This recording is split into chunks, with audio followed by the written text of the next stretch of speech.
대동중앙아파트 소유주 여러분 안녕하십니까? 저는 대동중앙아파트 리모델링 조합 설립 추진위원장 박정임입니다. 우리 단지의 자산가치를 높이고 주거 환경 개선을 하겠다는 기치 아래 우리 추진위는 2020년부터 결성되어 꾸준하게 활동을 이어왔습니다. 여러 번의 부침을 겪은 후 2021년 3월 창원시 리모델링 기본계획 수립 용역 발주를 기점으로 활기를 되찾아 동년 6월 22일에는 시장님과의 간담회를 거친 후 본격적인 리모델링 추진 동력을 확보할 수 있게 되었습니다. 이후에 저희 추진위의 활동사항은 송부해드린 책자에 상세하게 기재해 드렸으니 그 내용을 참고하시면 감사하겠습니다. 또한 소유주 여러분들께 리모델링에 대한 전반적인 내용을 전달할 수 있는 설명의 개최를 여러 차례 준비를 시도하였으나 대규모 인원이 수용 가능한 장소 대여가 쉽지 않을 뿐 아니라 오미크론 변이가 극심한 상황 속에 행사를 강행했다가 자칫 집단 감염이라는 심각한 사태가 초래될 수도 있어 부득이 현장 설명회 대신 온라인 즉 유튜브 설명회를 개최하게 되었습니다. 금년 1월 6일부터 설명회 1편을 시작으로 현재 10여 편 이상의 리모델링 사업 관련 설명회 자료를 업데이트한 상태이고 추후 더욱 유익하고 보다 상세한 자료를 제공하도록 하겠습니다. 사실 어떤 현장 설명회에 못지않은 다양하고도 수준 높은 정보를 제공해 드리고 있으니 소유주 여러분들의 열독을 당부드립니다.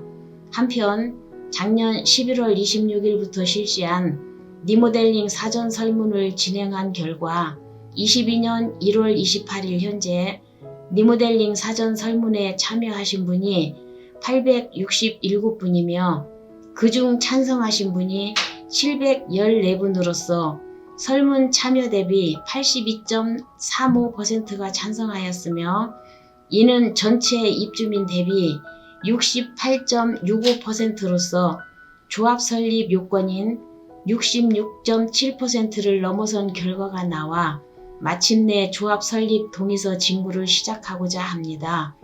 오늘 이 영상은 조합 설립 동의서 진구에 들어가기에 앞서 소유주 여러분들께 관련 정보를 제공하여 충분한 이해 속에 동의서를 진구하기 위한 목적으로 제작하게 되었습니다. 빠른 사업 진행과 우수한 시공사의 참여를 위해서는 소유주 여러분의 신속한 동의서 제출이 매우 큰 도움이 된다는 사실을 직시하시고 적극적인 협조와 홍보를 부탁드립니다. 감사합니다.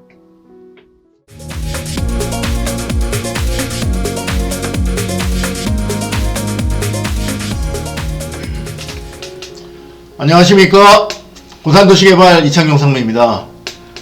그동안 저희 대동중앙아파트의 소유주분들께서 상당히 지금 설문조사에 적극적으로 참여를 해주셔서 전체 소유주의 한 80% 이상이 설문에 참가를 해주셨고 그 중에 대략 한 90% 정도가 찬성을 해주셔가지고 현재 전체의 70% 이상의 지금 찬성을 확보한 상태라 추진위에서는 이제 동의서 진구 작업을 이제 진행을 하는 것을 결정을 하고 동의서 안내 책자를 내보내 드렸는데요. 그 안에 보시면 이제 설계에 대한 이제 안내가 있고 또 하나는 조합 설립을 위해서 진구해야 되는 그런 이제 진구 서류들이 이제 들어가 있는데요. 그 진구 서류들의 내용이 뭐고 어떻게 작성해야 되는지 그 내용을 좀 설명드리도록 하겠습니다. 첫 번째 보시면 이제 양면으로 돼 있는 종이가 있는데 양식이 있는데요. 그게 뭐냐면 대동중앙아파트 리모델링 주택사업 결의서라고 해서 이렇게 앞뒤로 돼 있는 양식이 하나 있습니다. 이게 이제 조합 설립을 위해서 그 소유주들이 인가청에 이걸 제출해야 되는 이제 가장 중요한 서류가 되는데요.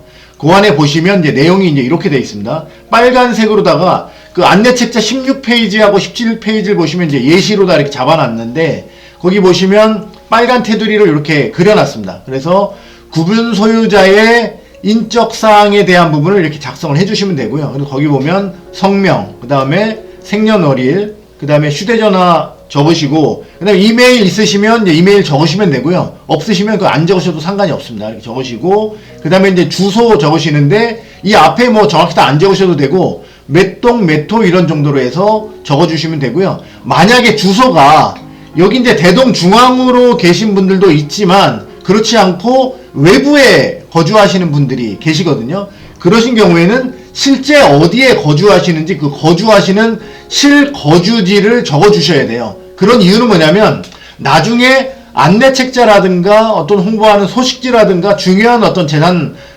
권리를 행사해야 되는 어떤 중요한 사항들이 발생하게 됐을 때 총회책자라든가 이런 거를 여기에 적어내신 이 실거주지로 발송을 하도록 돼 있고, 그래야지만 조합에서도 책임이 어떤 면제되는 그런 사항들이 있기 때문에 여기에 적어주신 대로 그런 여러 가지 책자나 소식지들이 나가게 된다는 점을 좀 설명을 드리고요.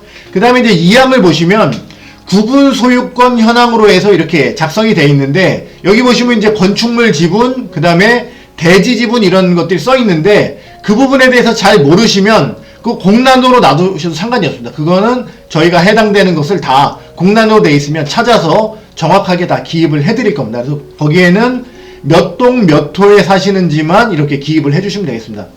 그리고 이제 아래 보시면 이제 동의하는 내용이 이제 무엇인지에 대해서 3번 쭉 이렇게 설명이 되어 있는데요. 지금 여기 보시면 이제 리모델링 설계 개요, 그 다음에 공사비, 비용 분담에 대한 내용들이 이렇게 차례대로 되어 있는데, 요 내용들은 확정된 내용이 아니라는 걸 다시 한번 설명드립니다.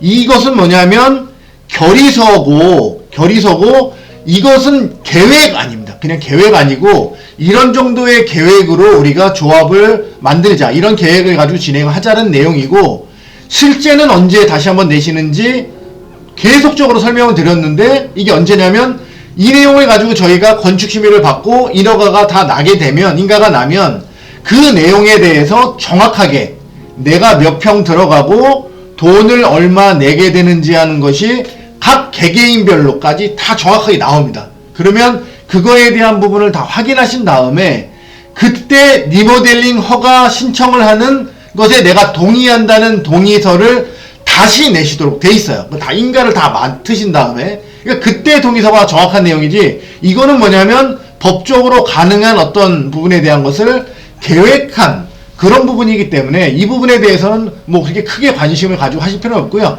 요런 정도의 계획을 가지고 일단 추진한다는 정도로 생각을 하시면 되겠습니다. 그리고 뒷장을 넘겨보시면 조합 규약에 대해서 이제 동의한다는 내용이 들어가 있고요. 그 다음에 이제 조합장 선출은 총회에서 선정된 조합장이 되는 것에 동의한다는 이제 내용이 되어 있고요. 그 다음에 이제 안내책자를 보시면 사업 계획 부분이 있는데, 요 사업을 가지고 이제 설립 추진을 진행한다는 내용에 대해서 이제 동의한다는 내용이 되어 있습니다. 그래서 그런 내용들에 대한 이제 결의를 한 내용을 그 맨 밑에 보시면 이제 날짜 적으시고요. 그 다음에 이제 이름 적으시고, 그 다음에 사인하시고 꼭 지장을 찍어 주셔야 됩니다. 그러니까 이게 인가를 신청할 때 본인이 작성했다는 의미로 반드시 지장을 날인해서 내도록 법적으로 그렇게 돼 있습니다. 그래서 왜 지장을 찍느냐는 이제 항의도 들어오시는데, 법적으로다가 예를 들면 사인하거나 뭐 인감도장 찍으시거나 이런 것들 다 무효예요.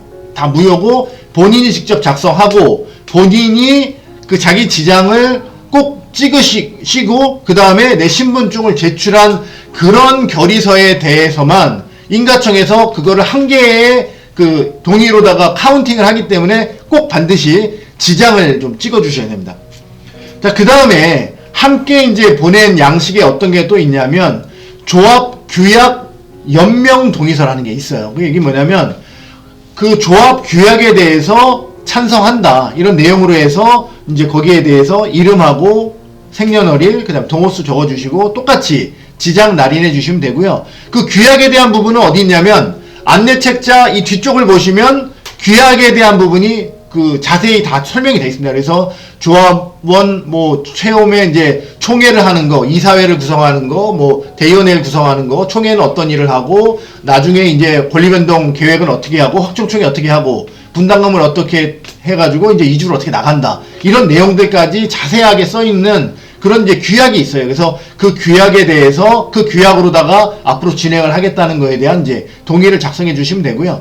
그 다음에 이제 19페이지에 보시면 대표 조합원 선임 동의서라는 게 있어요. 근데 이 내용은 뭐냐면 예를 들면 아파트를 한 분이서 이제 소유하고 계시면 그냥 혼자 작성하시면 되는데, 예를 들면 이제 부부가 뭐 공동으로 가지고 계시거나 또는 이제 이거 상속받아가지고 여러 명이 이제 가지고 계시거나 이제 아니면 사실 때 3명, 4명이서 이제 같이 투자하셔가지고 이제 사시는 경우처럼 이렇게 한 명이 가지고 있는 게 아니라 여러 명이 가지고 있을 때 그때 뭐냐면 자, 의사결정은 어떤 사람을 대표자로 해서 하겠다는 내용입니다. 왜냐하면 4명, 5명이 있을 때 누군가가 이제 뭐 투표도 해야 되고 임원도 뭐 선출 나올 수도 있고 이런 행위들이 이루어지는데 누구를 대표로 해서 권리 행사를 할 것인가를 정하셔가지고 위쪽에 보시면 대표자라고 돼 있는 분이 이제 그분이 이제 대표자로서 모든 권리를 행사하시는 거고요.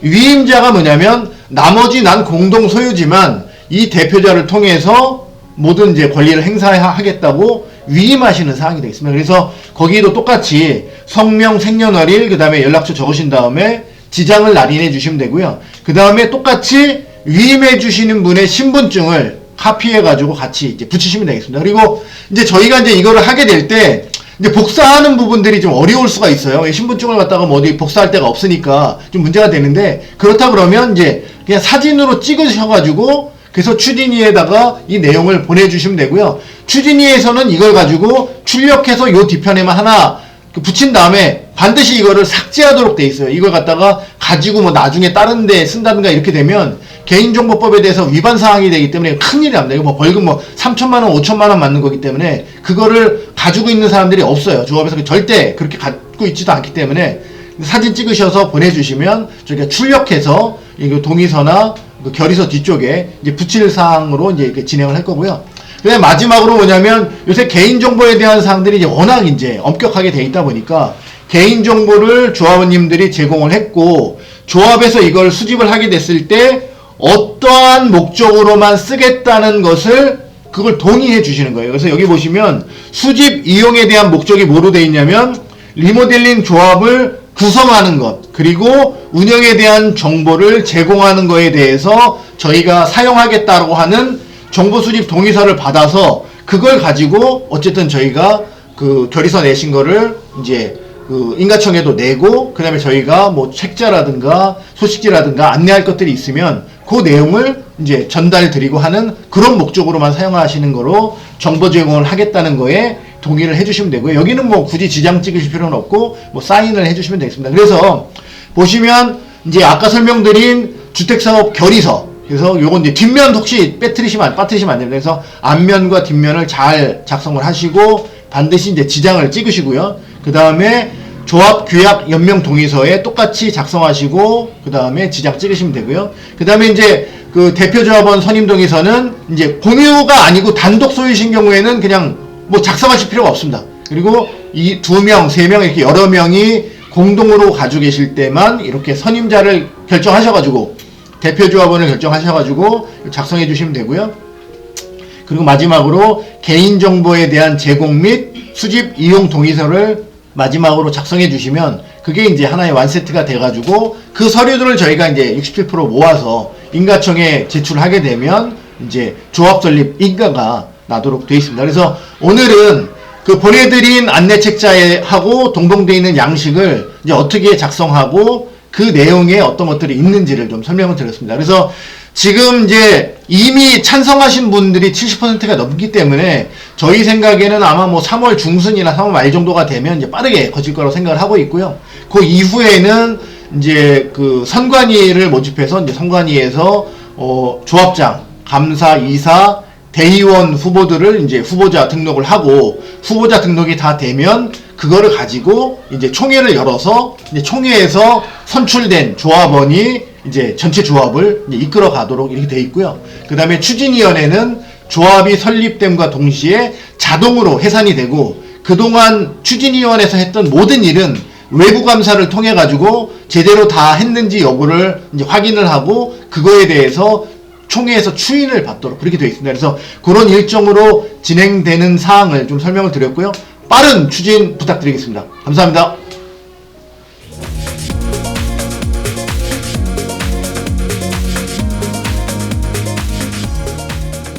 그동안 그 설문조사가 많이 지금 진행이 돼 있죠. 그래서 현재 보시면 이제 전체 그 동의율이 한 70%가 넘게 찬성을 해주셨고, 그 다음에 그 설문조사 대상을 기준으로 봤을 때는 무려 80% 이상의 소유주분들께서 찬성을 해주시는 아주 전폭적인 지지를 받으면서 지금 사업이 진행이 되고 있는데요. 이제 설계가 어느 정도 단위세대 평면이 계획안이 좀 나왔습니다. 그래서 동의서를 진행하기 이전에 과연 내 집이 어떻게 바뀔 수 있는지 그런 계획안들에 대한 것을 좀 오늘 설명을 좀 드리려고 하고 있습니다. A하고 A1 타입이 있고, 그 다음에 이제 B 타입이 있고, 그 다음에 이제 C 타입으로 해서 이렇게 4개 타입으로 되어 있는데, A하고 A-1을 보시면요, 여기 보시는 것처럼 침실 2와 침실 3가 이렇게 있고요. 근데 침실 3 뒤쪽이 이제 막힌 베란다이다 보니까 이제 주방에서 어떤 이제 물건들을 두기 위해서 이 베란다를 사용하시다 보니까 침실 3가 상당히 작으면서 뭐 이게 뭐 물건이나 두는 창고 정도로밖에 이제 사용을 할 수 없는 정도로 협소한 방이었었고요. 그다음 침실 2 같은 경우에도 무리하게 이제 확장은 할 수 있었지만 확장하더라도 이제 이게 제대로 용도를 활용할 수 없는 형태의 침실로 이루어져 있었고, 그 다음에 이제 현관에서 이렇게 들어오시면 이제 바로 이제 거실이 보이다 보니까 상당히 이 부분에 대해서 이제 뭐 중문을 설치하신 분들도 있겠지만 여러 가지 이제 뭐 환기 문제라든가 어떤 그 보호되어 있는 그런 공기들이 뭐 빠져나가는 문제라든가 이런 것들 때문에 이제 중문들도 많이 설치하셨고요. 문 열자마자 이제 이렇게 해서 거실과 욕실이 보였었고, 그다음에 침실에 뭐 따로 특별하게 이제 뭐 욕실이라든가 드레스룸 또는 이제 파우더실이 없다 보니까 상당히 이제 불편함을 많이 느끼셨던 그런 이제 구조로 돼 있었습니다. 그래서 그런 것들에 대한 것이 지금 현재 리모델링 후의 계획안을 좀 하나씩 설명을 드리면요, 이렇습니다. 일단 침실 1 안방부터 좀 설명을 드릴게요. 안방을 보시면 이렇게 이제 현관에서 들어오신 다음에 이렇게 지금 분리가 돼 있어요. 주방하고 거실이 LDK 형태로 이제 별도로 이렇게 크게, 요새 이제 이게 상당히 유행이죠. LDK 형태로 되어 있는데 이렇게 쭉 들어오시면 이제 안방이 있고, 안방 안에 욕실이 별도로 이제 부부 욕실이 있으면서 이 안에 드레스룸하고 파우더실이 별도로 이제 구성이 됩니다. 그래서 이런 마스터존을 가지고 있는 형태의 아파트로 일단 바뀐다는 사실이 이제 상당히 좋게 이제 생각이 들고요. 또 하나는 이제 거실인데, 기존의 거실을 보시면 상당히 그러니까 좁습니다. 좁고, 그래서 여기 TV 정도 놓고 소파 정도 놓으면 사실은 뭐 베란다 이용하는 어떤 통로를 빼고 나면 뭐 쓸 수 있는 공간이 이렇게 이제 많지 않은 좀만 중폭 정도 이하의 거실이었는데, 이게 이제 확장을 하면서 엘리베이터실하고 계단실이 있는 이 코어 부분을 일부 더 쓸 수 있는 형태로 하다 보니 거실이 상당히 광폭으로 늘어나신 걸 좀 볼 수가 있습니다. 그래서 거실이 주방하고 같이 트여서 상당히 이렇게 연결되어 있는 이런 형태로 돼 있으면서 이쪽에 있는 베란다 부분이 확장되면서 상당히 넓혀져 있는 부분을 좀 확인하실 수가 있고요. 또 한 가지는 이제 주방에 대한 변화인데, 예전에 이제 주방을 보시면 이렇게 이제 기역자로 꺾여져 있는 주방에서 여기서 이제 보조 주방을 여기 이제 쓰는 형태로 이렇게 쓰시고, 침실로 들어가는 양쪽에 입구가 있다 보니까 실제 여기다가 뭐 식탁을 놓는다든가 하는 것이 상당히 좀 불편하신 형태로 되어 있었어요. 거실이 이제 확장된 거하고 같이 주방이 이렇게 연결되어 있는 LDK 구조다 보니까 상당히 요새 이제 요걸 이제 대면형 주방이라고 하면서 가족들끼리 서로 이제 식사하고 문화 생활을 공유하면서 어떤 가족 문화를 만들 수 있는 이제 이런 구조가 되겠죠. 그래서 이제 거실과 식당하고 주방이 한 개로 되어 있는 이제 그런 구조로 되어 있고요. 그다음에 여기 보시면 이제 디귿자형 이제 주방을 놓거나 또는 여기 대면형 주방을 하시기 위해서 뭐 아일랜드 식탁 같은 거를 놓으시더라도 이제 불편함이 없고, 또 하나를 보시면 여기 주방 옆에 이렇게 다용도실로 갈 수 있는 출구가 이렇게 별도로 또 마련이 되어 있습니다. 그래서 이 주방에서 이렇게 뭐 거실을 돌아서 이렇게 나가는 게 아니라 예를 들면 현관에서 들어와서도 물품을 다용도실에 넣고 다용실에 있는 물품들을 주방에서 쉽게 사용할 수 있도록 이렇게 사이에 어떤 중문 형태를 가진 이런 이제 출입구를 뚫어놓은 점이 상당히 이제 새롭습니다. 그리고 다용도실이 이제 기존의 공간에서는 이제 없었는데 다용도실이 생기면서 이게 상당히 이제 좋죠. 이 안에 이제 세탁실이라든가 그다음에 이제 식료품이라든가 이런 이제 보관할 수 있는 것들을 이 안에 이제 놓고 쓰실 수 있는 것을 좀 볼 수가 있고요. 그다음에 보시면 여기 보시면 이제 현관에서 들어와서 예전에 보시면 신발장이 이렇게 이제 조그맣게만 있어가지고 사실 신발도 요새 굉장히 뭐 봄, 여름, 가을, 겨울 여러 가지 이제 신으시는데 그런 부분들에 대해서 상당히 불편했던 점이 수납 공간 여기 보시면 현관을 이제 길게 뽑으면서 여기 이제 수납 공간도 길고 현관을 지나서도 여전히 이제 수납 공간을 이제 만들어 놨기 때문에 이런 부분에서도 좀 디테일하게 좀 수납 공간이 들어갔고요.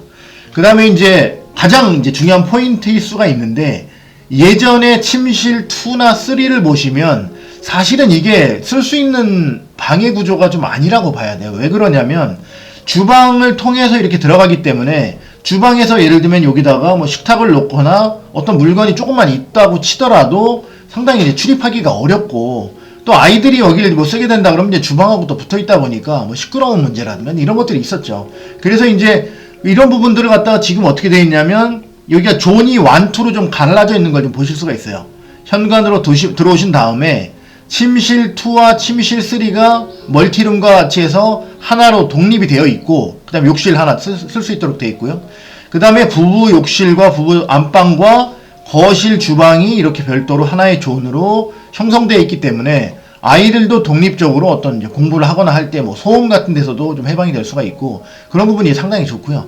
그 다음에 여기 보시면 침실이 침대를 놓고도 충분히 자리가 이제 있는 공부방으로서 기능을 충분히 할 수 있는 침실 2와 침실 3를 만들어 드렸고 게다가 뭐냐면 이 주방이 빠진 자리에다가 멀티룸이라고 해서 공부라든가 아니면 게임이라든가 어떤 이제 뭐 음악 감상이라든가 아니면 이제 뭐 여러 가지가 있을 수 있겠죠. 요새는 뭐 그 키드뿐만 아니라 이제 어른들도 예? 게임들 같은 거 뭐 이런 거 있잖아요. 여러 가지 그런 것들을 이제 할 수 있는 공간들이 상당히 필요한데 별도로 이런 멀티룸을 이용해서 이런 데서 이제 어떤 취미 활동을 할 수 있는 그런 공간이 이제 마련되어 있다는 점이 이제 상당히 좋습니다. 그래서 기존에 있었던 방 1, 2, 3를 각각 다 충분히 잘 활용할 수 있도록 방세가가 됐고 욕실을 하나 늘리면서 드레스실과 파우더실을 집어넣어서 안방의 이 마스터존이 상당히 이제 기능이 좋아졌고요. 주방의 기능이 다용도실과 함께 상당히 좋아진 부분, 그리고 거실이 늘어나면서 거실의 어떤 그 기능들을 이제 회복할 수 있는 부분. 그 다음에 현관에서 들어와서 이런 수납 공간들, 그리고 침실 2, 3 외에 멀티룸이 이제 하나 생김으로 해서 여러 가지 이런 기능들이 좀 최신 트렌드에 맞게끔 이렇게 계획이 되어 있는 것을 좀 확인할 수가 있습니다. 그래서 이 전반적인 어떤 설계의 어떤 내용들을 보면 서비스 면적을 최대한 확보하면서 그 확보된 서비스 면적을 가지고 어떤 아파트의 기능을 복구하는데 상당히 심혈을 기울여서 작성되어 있는 최신형 트렌드의 설계 도면이라고 말씀드릴 수가 있겠습니다.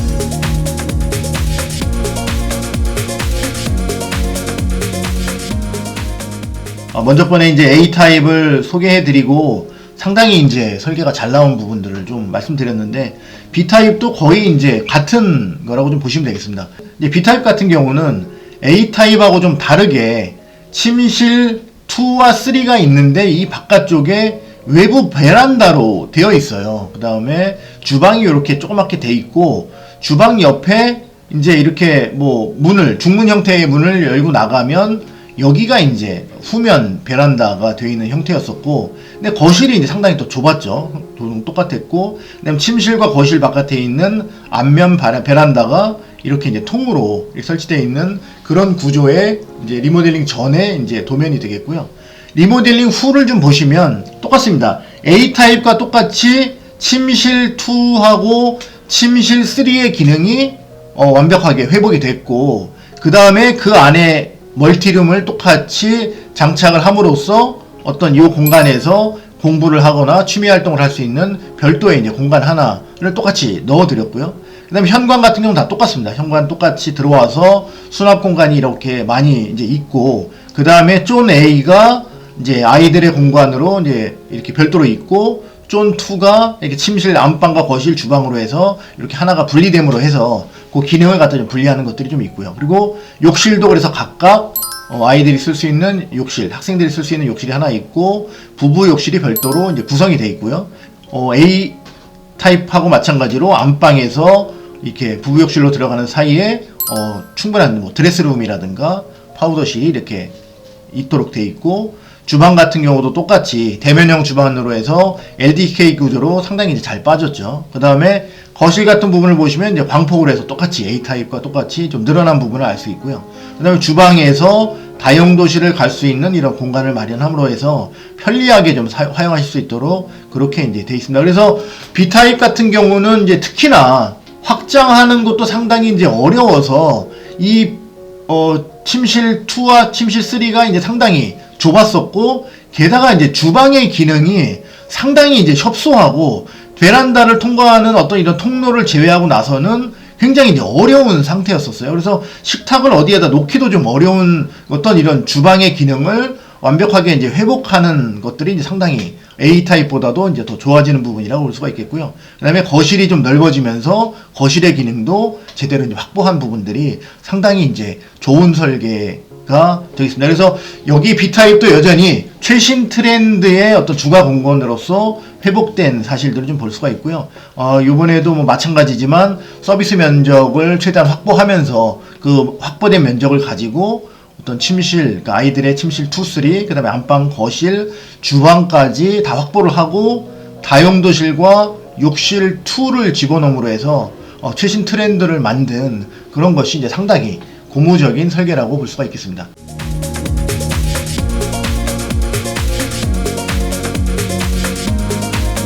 이번 시간에는 C타입에 대한 설명을 좀 드리겠습니다. 사실 어떻게 보시면 이제 그 C타입 같은 경우가 그 침실 1, 2, 3라고 이렇게 되어 있지만 실질적으로 보시면 주방과 거실이 이렇게 여기서 들어오셔가지고 현관에서 들어오셔가지고 이쪽을 주방하고 뭐 식탁 정도를 넣는다고 보시면 침실 3가 거의 거실의 기능을 담당했던 그런 형태의 설계라고 보시면 되겠습니다. 그래서 실질적으로는 방을 2개 정도 사용하시고 침실 3가 멀티룸 개념으로 해서 거실과 같은 그런 기능을 동시에 수용했던 이제 그런 형태의 이제 설계가 되겠고요. 여기 보시면 이제 앞면과 뒷면에 베란다가 이렇게 있다 보니까 사실은 이제 아이들을 데리고 이제 아이들 2명을 키우기에는 상당히 이제 불편한 그런 이제 구조로 돼 있었었죠. 근데 이제 이런 부분들을 보시면 똑같이 C타입도 A타입이나 B타입하고 마찬가지로다가 이쪽에 침실 2, 침실 3, 그 다음에 멀티룸을 가지고 있는 구조로 만들었는데요. 요것들을 보시면 이제 기존에는 뭐냐면 여기에 내력벽이 이렇게 상당히 있습니다. 가운데. 그래서 침실과 주방을 가르는 이런 내력벽이 이렇게 있었던 상태인데 이 내력벽 부분을 어느 정도 이제 여기를 털어내면서 다시 이쪽에 보강하는 이런 벽면 공사를 진행함으로 해서 침실 2, 침실 3 멀티룸 형태로다가 일단 변경을 해놓았고요. 그 다음에 이쪽에 보시면 침실 1하고 거실 형태로 쓰던 침실 3가 있었는데 그 부분을 이제 외부로 확장을 하면서 이쪽에 보시면 왼쪽에 거실을 이제 상당히 길게 뽑아서 거실 부분을 이렇게 별도로다가 떨어져 있는 거실이 하나 생겼고요.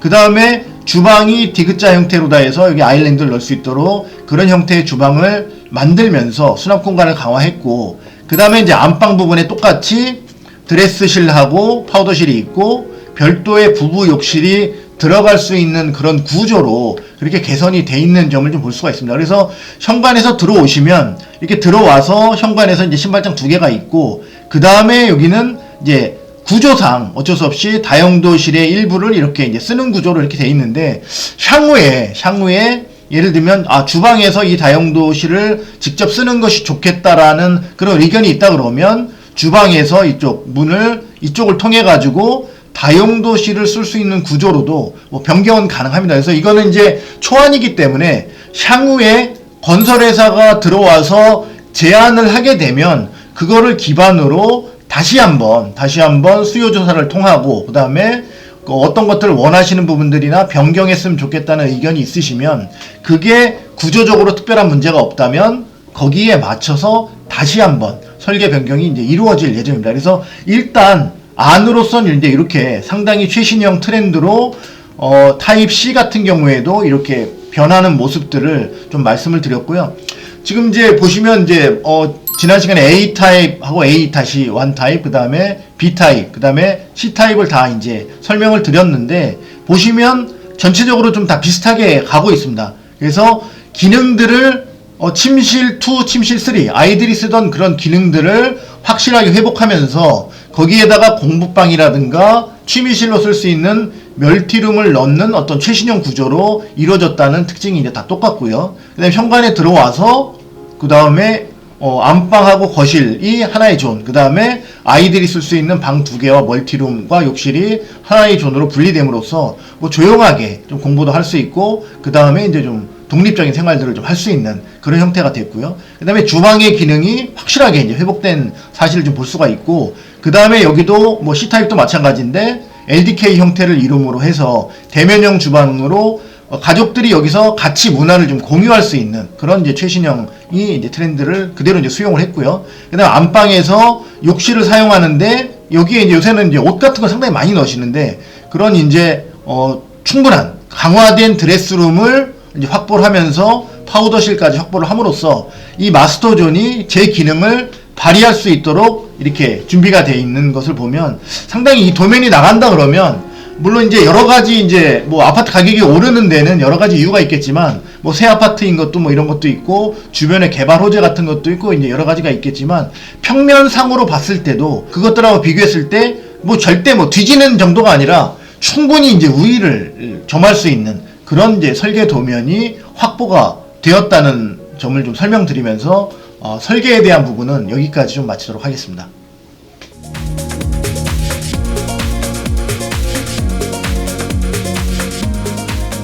대동중앙 아파트에 어떻게 생각하면 가장 해결해야 할 이제 큰 과제 중에 하나가 주차장 문제인데요. 지금 이제 현재 물론 이제 지하 주차장도 있고 지상 주차장도 있고 그래서 상당히 뭐 아주 불편하지는 않은 정도로 이제 사용을 하고 계시지만, 향후 아파트의 가치라든가 어떤 삶의 질, 그 다음에 아파트의 어떤 가치를 좀 상승시키기 위해서는 주차장에 대한 부분들이 이제 상당히 개선이 돼야 되는 그런 점들이 좀 있었습니다. 그래서 주차장 부분을 좀 설명드리는 어떤 그런 시간을 좀 갖도록 하겠는데요.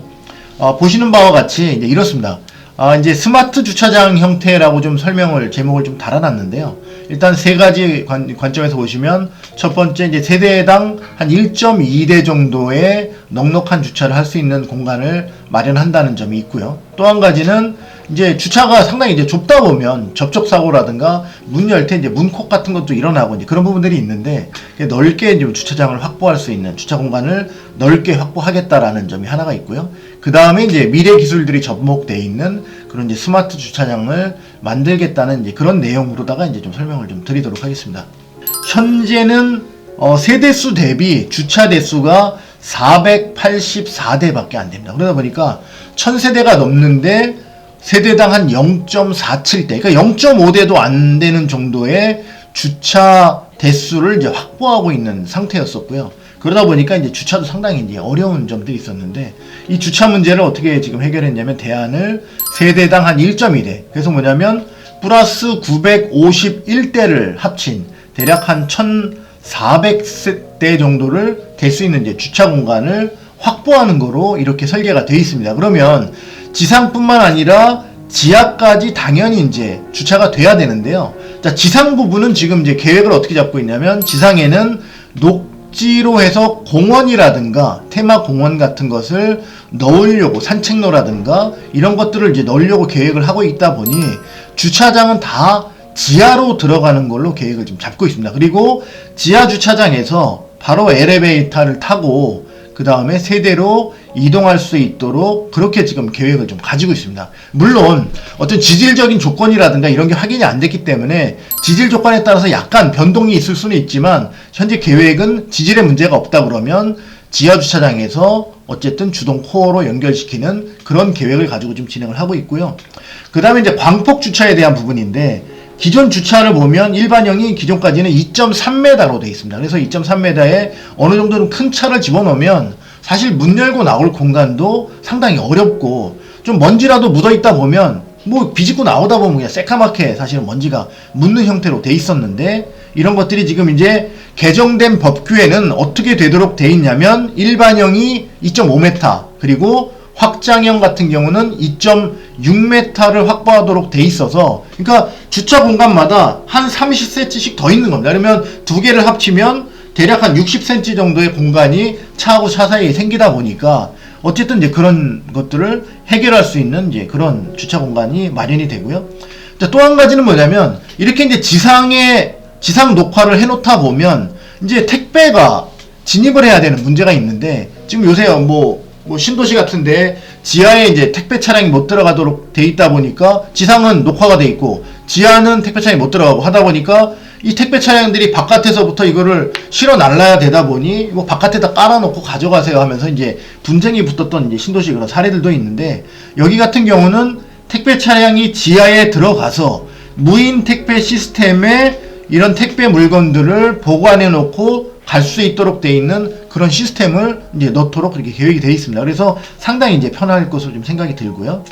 또 한 가지는 이렇게 보시면 이제 라운지를 이렇게 이제 만들어 놨는데 라운지 같은 경우에는 이제 호텔처럼 예를 들면 이제 차량이 들어왔을 때 무조건 이제 지하 주차장으로만 갈 수 있는 상태가 아니기 때문에 지상에서 드롭을 해놓고 그 다음에 지하 주차장으로 들어갈 수 있는 그런 라운지 스테이션을 이제 마련하는 형태로 계획이 되어 있습니다.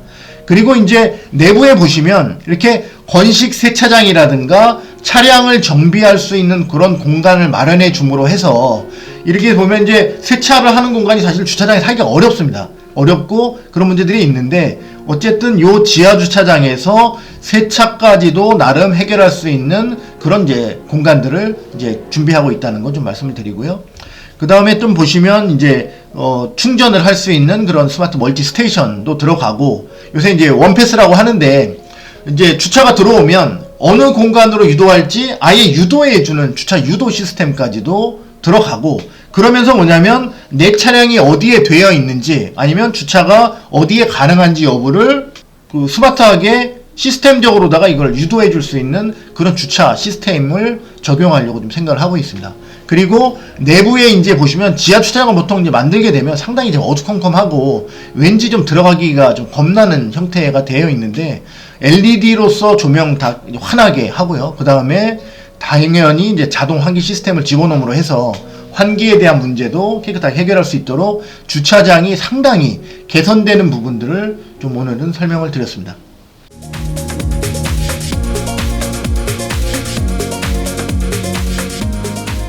이제 설계에 대한 부분을 설명을 좀 드렸고요. 우리가 과연 왜 리모델링을 하면서 새 아파트를 만들고 이 사업이 성공할 수밖에 없는가에 대한 부분을 좀 설명을 드리도록 하겠습니다.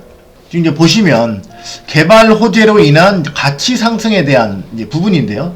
이게 이제 호재가 여러 가지가 있는데 제일 큰 부분은 사실은 이제 교통 호재입니다. 교통 호재인데 부산, 마산, 경전철이 이제 개통이 이제 곧 될 예정인데 이게 어떻게 되어 있냐면 울산부터 시작해 가지고 이제 부산 찍고 그다음에 김해, 창원으로 연결되어 있는 그렇게 이제 부울경을 연결하는 그런 광역도시를 연결하는 어떻게 생각하면 그 핵심 노선이라고 볼 수 있죠. 그게 지금 김해 창원으로 연결이 되다 보니 사실은 지난해 김해 같은 경우가 작년 평균이 43%가 아파트 가격이 상승을 했어요. 엄청난 숫자입니다.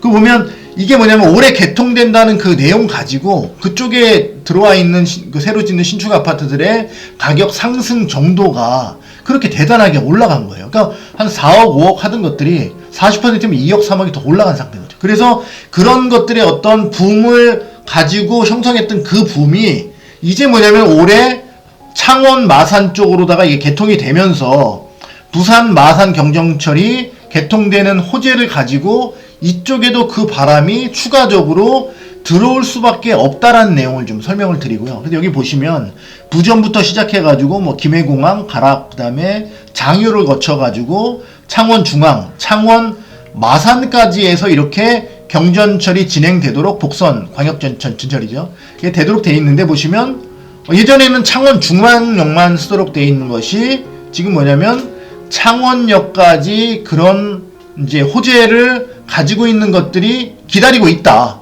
그럼 이제 이게 개통된 이후에 물론 올라가겠지만 그런 올라갈 때 같이 따라갈 수 있는 준비들을 해야 된다는 거죠.